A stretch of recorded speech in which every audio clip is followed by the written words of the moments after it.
আমার সকালে উঠতে একটু লেট হয়। দ্যাটস ওয়াই আমি জামাই ষষ্ঠীর আগের দিন রাত্রেবেলা আমরা দুজন মিলে বাড়ি চলে যাই।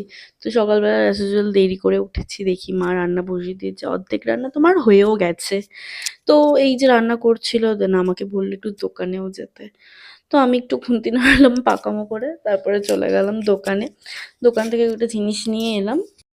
আগের বারে জানো তো আমার মা আমার বরের জন্য মানে জামাই ষষ্ঠীতে অনেক কিছু করেছিল, কিন্তু এইবার সেটা আর হয়ে ওঠেনি বিকজ এবার আমাদের অসুখ ছিল, আমার ঠাম্মা মারা যান, সেটার এখনো 1 বছর হয়নি, তো সেরকম ভাবে কিছুই করেনি, সামান্য কিছু আয়োজন করেছিল, বাট ভালোবেসে যেটা করেছিল এটা অনেক কিছু।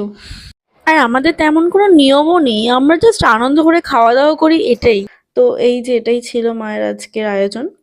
তো সেটাই খুব ভালোবেসে ও নিয়েছে, এটাই অনেক। তো আমার আজকে খাওয়া দাওয়া করে অনেক কষ্ট হয়ে গেছিল। যাই হোক, চলো দেখা হবে নেক্সট কোনো ব্লগে। টাটা।